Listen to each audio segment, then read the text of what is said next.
여보세요? 은행 고객센터입니다. 고객님 명의로 신청된 대출이 정상 실행되었습니다. 그 말을 듣는 순간 내 심장이 멎는 것 같았어요. 대출이라고요? 내가 대출을 신청했다고요? 나는 아직도 그날의 충격을 잊을 수 없습니다. 무슨 말씀이신지 제가 대출을 신청한 적이 없는데요. 네, 고객님. 어제 오후 3시 27분에 모바일 뱅킹으로 500만 원 대출이 신청되었고 본인 인증도 완료되어 정상 처리되었습니다만 순간 머릿속이 하얘졌습니다. 어제 오후 3시라면 그때 나는 분명히 집에서 드라마를 보고 있었는데 아니에요. 이건 사기예요. 사기. 대출 신청한 적 없다고요. 안녕하세요. 여러분의 이야기 채널 지혜 생각 TV입니다. 오늘 주제는 핸드폰 교체 시 신분증을 도용당한 금융사기 사례입니다. 일상생활에 밀접한 관련이 있고 정말 중요한 주제입니다. 오늘 영상을 꼭 끝까지 시청하세요. 정말 심각한 금융피해 사고를 막을 수 있습니다. 구독, 좋아요를 누르면 여러분의 자산을 지키게 됩니다. 그럼 시작합니다. 안녕하세요. 저는 윤봉래입니다. 올해 75살, 종로구에 살고 있어요. 40년 넘게 아이들을 가르치다 은퇴한 교사죠. 아직도 예전 제자들이 찾아오면 그렇게 반갑고 기쁠 수가 없어요. 남편은 10년 전에 먼저 하늘나라로 떠났고 아들은 부산에서 직장 생활을 하고 있어요. 전화 통화는 자주 하지만 바쁜 아들 일정 때문에 한 달에 한 번 정도나 얼굴을 볼 수 있죠. 그래서 저는 주로 TV와 신문으로 세상과 소통해요. 그리고 가끔 친구들과 만나서 수다를 떨거나 아니면 동네 경로당에서 시간을 보내곤 하죠. 그렇게 평범한 일상을 보내고 있었어요. 그 사건이 있기 전까지는요. 모든 건 한 달 전쯤부터 시작됐어요. 제 휴대폰이 자꾸 꺼지기 시작한 거예요. 처음엔 충전이 안 되는 줄 알고 새 충전기를 샀는데도 마찬가지였어요. 그러다 결국 아예 켜지지도 않게 됐죠. 아들에게 전화해서 물어보니 배터리가 노화된 것 같으니 대리점에 가서 바꾸는 게 좋겠다고 하더라고요. 다음 날 용기를 내서 집 근처 휴대폰 대리점으로 향했어요. 사실 이런 전자기기 매장은 항상 부담스러웠어요. 젊은 사람들은 다 알아듣는 용어들이 저한테는 외계어처럼 들리니까요. 하지만 아들과 연락이 안 되면 너무 불안했기에 용기를 내서 매장에 들어갔죠. 어서 오세요. 할머니 무슨 일로 오셨어요? 매장에 들어서자 20대 중반쯤 되어 보이는 젊은 남자 직원이 반갑게 맞아주었어요. 친절한 말투에 긴장이 조금 풀렸죠. 아이고, 이 핸드폰이 자꾸 꺼지는데 고칠 수 있을까 해서요. 어디 한번 볼게요. 그 직원은 제 휴대폰을 받아들고 이리저리 살펴보더니 고개를 절레절레 흔들었어요. 할머니, 이거 배터리가 완전히 망가졌네요. 수리비가 비싸서 차라리 새 핸드폰으로 바꾸시는 게 어떨까요? 지금 정부 지원금도 나오고 중고폰 반납하면 할인도 되고 월 이용료도 지금보다 더 저렴하게 해드릴 수 있어요. 그 말에 솔깃했어요. 사실 이 폰은 3년 전에 아들이 사줬는데 점점 느려지는 게 불편했거든요. 그리고 요즘 친구들은 다들 카톡으로 사진도 주고받는데 제 폰으로는 어려웠어요. 그럼 얼마나 하나요? 할머니께선 요금대가 작으시니까 반값 할인에 중고폰 보상까지 하면 월 3만 원이면 충분해요. 오히려 지금보다 2천 원 정도 덜 내시게 될 거예요. 그 말을 듣고 나니 새 핸드폰으로 바꾸고 싶은 마음이 커졌어요. 게다가 그 직원은 정말 친절했어요. 여러 기종을 보여주며 설명해주고 심지어는 집까지 배달해주겠다고 했죠. 이런 거 처음이라 잘 모르는데 뭐가 필요한가요? 신분증만 있으시면 됩니다. 복사해서 보관해야 해서요. 그리고 기존 핸드폰도 저희가 보상해 드릴 테니 맡기시면 돼요. 아무 생각 없이 주민등록증을 건넸어요. 직원은 어딘가로 가서 복사를 하고 돌아왔죠. 그리고 계약서 몇 장을 내밀었어요. 여기 서명해 주시면 됩니다. 이건 새 핸드폰 개통, 이건 기존 폰 반납, 이건 요금제 변경 총 5군데요. 글씨가 너무 작아서 읽기도 힘들었지만 그 친절한 직원을 믿고 서명했어요. 그리고 새 핸드폰을 받아들고 집으로 돌아왔죠. 처음엔 모든 게 좋았어요. 새 핸드폰은 빠르고 예뻤거든요. 직원이 친절하게 기본 설정까지 다 해줘서 바로 사용할 수 있었죠. 아들에게 전화했더니 어머니, 좋은 기종 사셨네요. 라며 좋아하더라고요. 그런데 일주일 후 그 전화가 왔어요. 내 명의로 대출이 실행되었다는 그 전화. 처음엔 보이스피싱인 줄 알았어요. TV에서 많이 봤거든요. 하지만 불안한 마음에 은행에 직접 방문했더니 정말로 제 통장에서 500만 원이 출금되어 있었어요. 그뿐만이 아니었어요. 같은 날 여러 곳에서 소액 결제도 이루어져 있었고 총 400만 원이 더 빠져나가 있었죠. 어떻게 이런 일이? 은행 직원의 설명에 따르면 모든 거래는 제 모바일 뱅킹으로 이루어졌고 본인 인증도 정상적으로 완료되었다고 해요. 하지만 그건 말이 안 됐어요. 저는 모바일 뱅킹을 사용한 적도 없고 앱도 깔지 않았으니까요. 그때 문득 깨달았어요.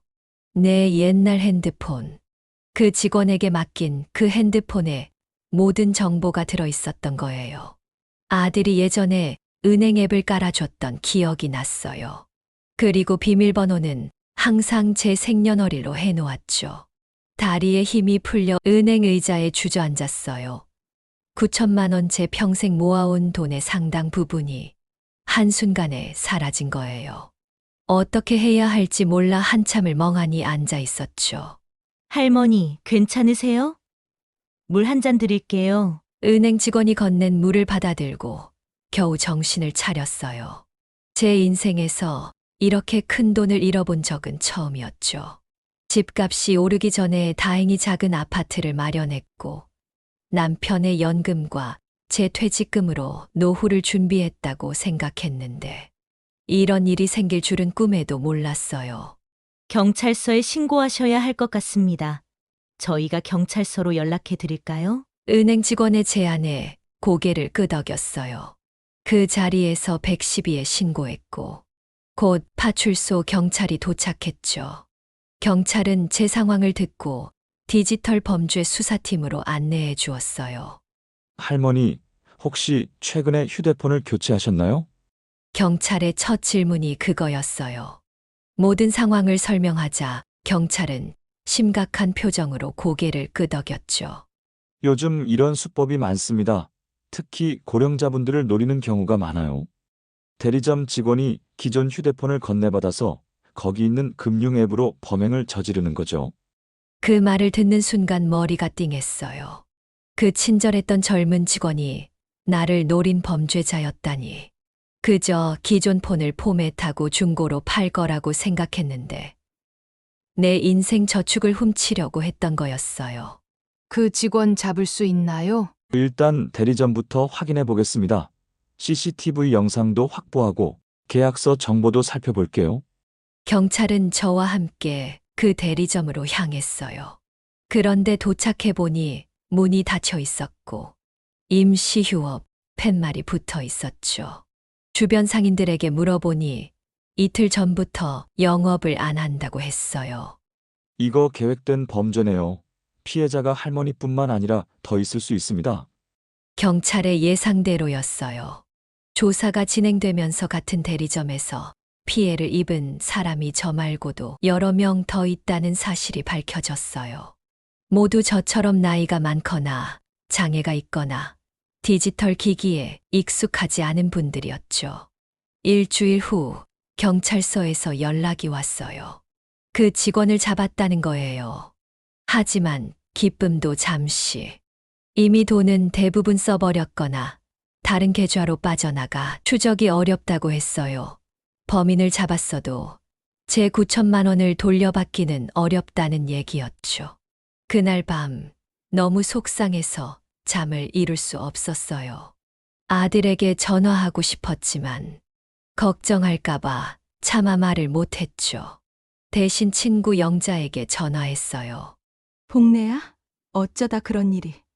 너무 속상하겠다. 영자야, 내가 바보같이 그렇게 쉽게 속았어. 아니야, 너만 당한 게 아니잖아. 요즘 그런 수법이 너무 많대.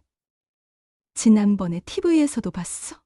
영자의 위로가 조금은 도움이 됐어요. 하지만 여전히 마음 한구석이 무너진 느낌이었죠. 40년 동안 아이들을 가르치며 늘 주의하라고, 조심하라고 했는데, 정작 내가 이렇게 큰 실수를 하다니. 다음 날 아침부터 통신사 고객센터로 전화했어요. 피해 상황을 설명하고 도움을 요청했죠. 고객님, 정말 안타깝지만 해당 대리점은 저희 직영점이 아닌 위탁점이라서 저희가 직접적인 책임을 지기 어렵습니다. 그럼 누구한테 책임을 물어야 하나요? 그 사람들은 당신의 회사 간판을 걸고 장사했잖아요. 법적으로는 개인 사업자에 해당돼서 경찰 수사를 통해 진행되어야 합니다. 화가 났지만 소용없었어요. 결국 통신사에서도 은행에서도 책임을 지지 않았어요. 모두 본인 과실이라는 이유였죠. 신분증을 맡기고 내 폰을 건네주고 계약서를 제대로 읽지 않은 내 실수라고요.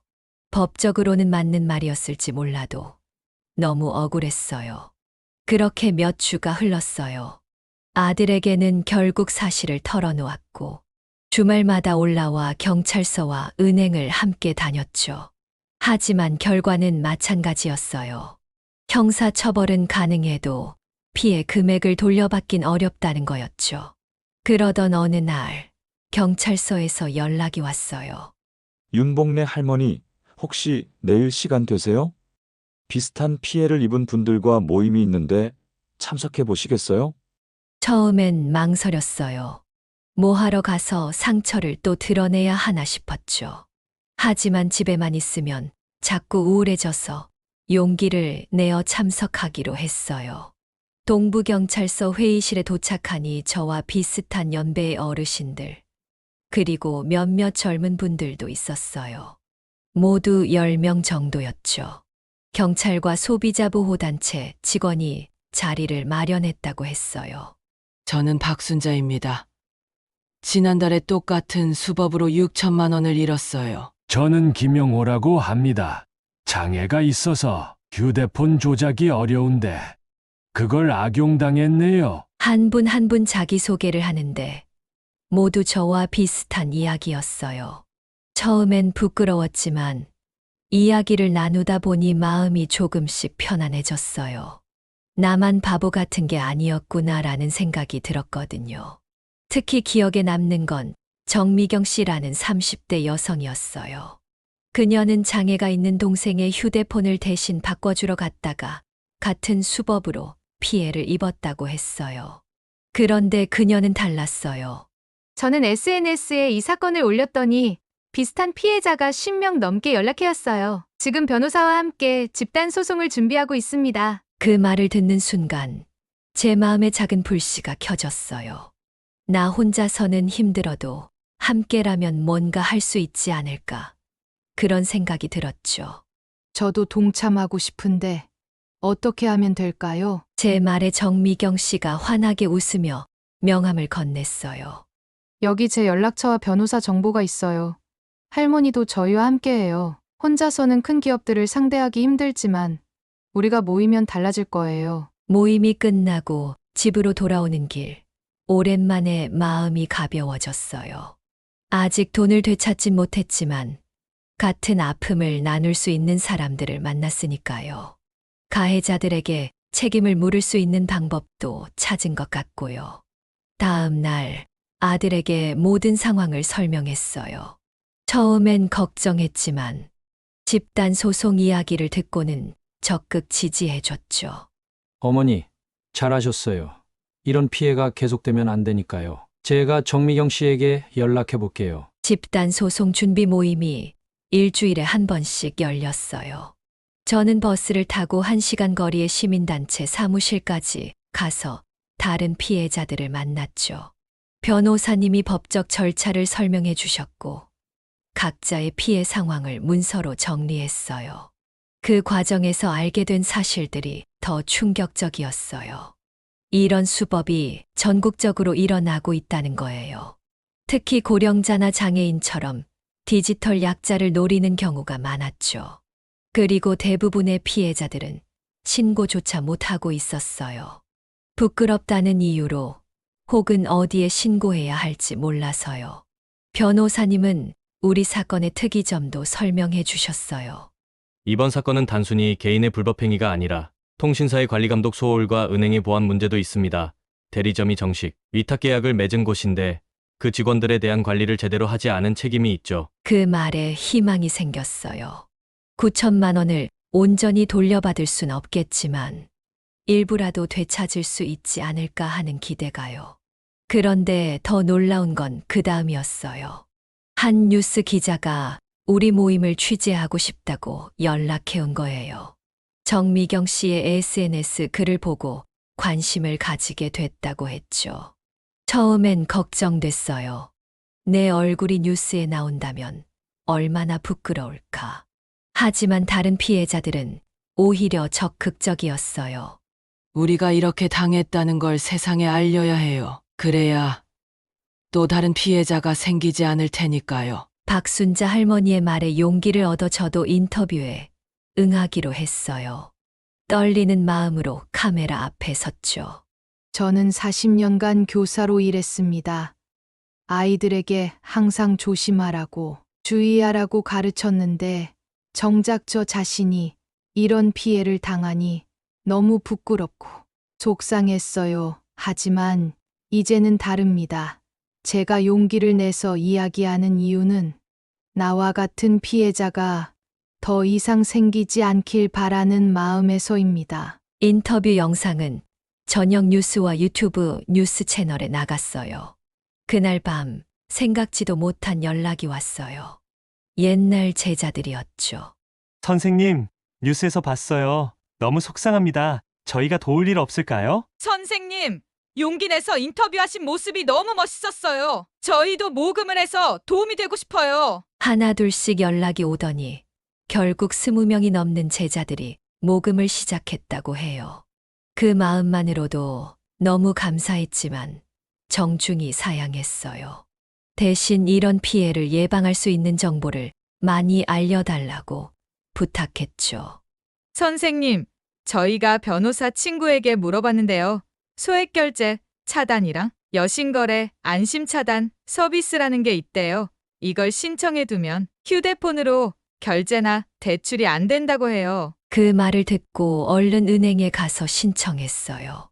그리고 집단 소송 모임에서도 이 정보를 공유했죠. 모두들 몰랐다며 놀라워했어요. 뉴스가 보도된 후 우리 모임에는 더 많은 피해자들이 연락해 왔어요. 피해 규모가 커지자 검찰에서도 수사에 나섰고 결국 그 대리점 주인까지 검거됐다는 소식이 들렸어요. 그 즈음 정미경 씨가 새로운 제안을 했어요. 할머니, 저희가 캠페인을 시작하려고 해요. 디지털 약자 보호 캠페인이라고. 선생님이셨으니 교육적으로 도와주실 수 있을까요? 처음엔 망설였어요. 내가 뭘 할 수 있을까 싶었죠. 하지만 곧 결심했어요. 나처럼 피해를 당한 사람들에게 도움이 된다면, 내 경험을 나눌 수 있다면, 그렇게 해야겠다고요. 캠페인의 일환으로 지역 노인정과 복지관을 다니며 강연을 시작했어요. 처음엔 많이 긴장했지만 40년 교직 생활이 도움이 됐죠. 나이 든 분들께 쉽게 설명하는 방법을 알고 있었으니까요. 휴대폰을 바꾸실 때는 반드시 자녀나 믿을 수 있는 사람과 같이 가세요. 신분증은 꼭 본인이 들고 있으세요. 복사만 허락하고 절대 맡기면 안 됩니다. 계약서는 꼼꼼히 읽어보세요. 글씨가 작더라도 중요한 내용이 있을 수 있어요. 모르는 내용이 있으면 부끄러워하지 말고 물어보세요. 그게 우리의 권리입니다. 매번 강연이 끝나면 질문이 쏟아졌어요. 다들 비슷한 경험이 있거나 불안감을 느끼고 있었죠. 그런 분들께 정확한 정보와 예방법을 알려드리니 보람을 느꼈어요. 그렇게 3개월이 지났어요. 그동안 많은 변화가 있었죠. 집단 소송은 아직 진행 중이지만 검찰 수사로 일부 피해금은 돌려받을 수 있게 됐어요. 제 경우엔 300만 원 정도요. 나머지는 아직 불확실하지만 그래도 희망이 생겼죠. 무엇보다 큰 변화는 제 자신에게 있었어요. 처음엔 피해자라는 수치심에 숨고 싶었는데 이제는 당당해졌어요. 내 경험을 통해 다른 사람들을 도울 수 있다는 사실이 저를 다시 일어서게 해주었거든요. 어느덧 그 사건이 있고 나서 6개월이 지났어요. 지난주에는 그 대리점 주인과 직원들의 1심 판결이 나왔다는 소식을 들었죠. 주범인 그 친절했던 직원은 징역 3년, 대리점 주인은 징역 2년에 집행유예 3년이 선고됐다고 해요. 통신사는 대리점 관리 소홀에 대한 책임을 인정하고 피해자들에게 일부 배상을 하기로 했고요. 처음에 잃었던 9천만 원 중 6천만 원 정도는 돌려받게 됐어요. 나머지는 아마 받기 어려울 것 같지만 그래도 생각보다 좋은 결과였죠. 그런데 이상하게도 돈을 되찾은 것보다 더 기쁜 건 우리의 목소리가 세상에 전해졌다는 사실이었어요. 지난 6개월간 저희 캠페인 활동은 계속 확대됐거든요. 처음엔 노인정 몇 곳에서 시작했지만 이제는 서울시 산하 26개 복지관에서 정기적인 교육 프로그램으로 자리 잡았어요. 윤복래 선생님의 디지털 안전 교실이라는 이름으로요. 75세 할머니가 디지털 교육을 한다니 처음엔 다들 신기했지만 지금은 인기 프로그램이 됐답니다. 어제는 아들이 제 모습을 촬영한 영상을 보여줬어요. 복지관에서 강연하는 제 모습이었죠. 어머니, 정말 멋있으세요. 이제 유튜브 스타가 되셨네요. 아들 말대로 제 강연 영상이 유튜브에 올라가면서 조회수가 10만이 넘었대요. 댓글을 보니 많은 분들이 공감하고 감사하다는 반응을 보내주셨어요. 내가 겪은 아픔이 다른 사람들에게 도움이 된다니 이보다 더 보람찬 일이 어디 있을까요? 지난주에는 특별한 일도 있었어요. 휴대폰이 또 고장나서 대리점에 가야 했거든요. 이번엔 아들과 함께 갔죠. 예전과 달리 당당하게 말했어요. 휴대폰을 바꾸려고 하는데 딱 2가지만 약속해 주세요. 신분증은 복사만 허락할 테니 절대 가져가지 마시고 계약서는 제가 글씨가 작아서 못 보니 큰 소리로 읽어주세요. 직원은 조금 당황한 듯 했지만 제 요구를 모두 들어줬어요. 아마도 뉴스를 통해 사건을 알고 있었던 모양이에요. 그날 새 휴대폰을 개통하면서 소액 결제는 모두 차단해달라고 요청했고 몇 가지 보안 설정도 확인했죠. 집으로 돌아오는 길에 아들이 물었어요. 어머니, 정말 대단하세요. 어떻게 이렇게 변하셨어요? 6개월 전만 해도 그렇게 우울해 하셨는데. 잠시 생각해보니 정말 많은 변화가 있었네요. 제 대답은 간단했어요. 내가 어릴 때 넘어지면 뭐라고 했었니? 일어나서 다시 해보자라고 했지. 나이 들어서도 마찬가지야. 넘어졌으면 일어나서 더 현명하게 걸어가면 되는 거지. 아들은 웃으며 제 어깨를 토닥였어요. 따뜻한 봄날, 우리는 그렇게 집으로 돌아왔죠. 오늘도 저는 복지관으로 향하고 있어요.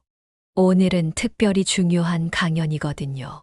통신사, 금융감독원, 경찰청에서 직원들이 참관한다고 해요. 우리 같은 디지털 약자들을 더 잘 보호할 수 있는 시스템을 만들기 위한 회의랍니다. 제가 이 이야기를 여러분께 들려드리는 이유는 단 하나예요. 저처럼 피해를 입지 않길 바라는 마음이죠.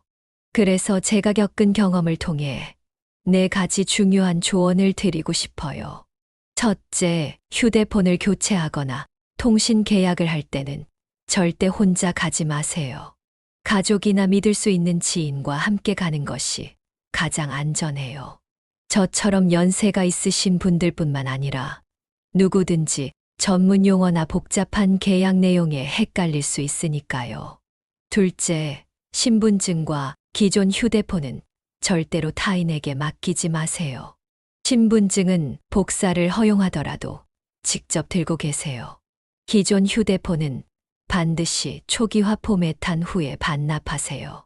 초기화 방법을 모르신다면 가족에게 도움을 청하거나 통신사 고객센터에 문의하세요. 셋째, 모든 금융 관련 서비스에 안심 차단 기능을 설정해 두세요. 소액 결제 차단, 여신거래 안심 차단 서비스와 같은 기능들은 은행이나 통신사에 신청하면 무료로 이용할 수 있어요. 이런 서비스를 활용하면 휴대폰을 통한 불법 결제나 대출을 원천적으로 막을 수 있답니다. 넷째, 피해를 당했다면 부끄러워하지 말고 즉시 신고하세요. 경찰, 금융감독원, 통신사 고객센터로 연락하면 도움을 받을 수 있어요. 피해가 확인되면 바로 주변에 알려 또 다른 피해자가 생기지 않도록 하는 것도 중요합니다. 우리는 디지털 시대를 살고 있어요. 저같이 연세가 있는 사람들에게는 때로 어렵고 복잡하게 느껴지지만 그렇다고 피할 수는 없죠.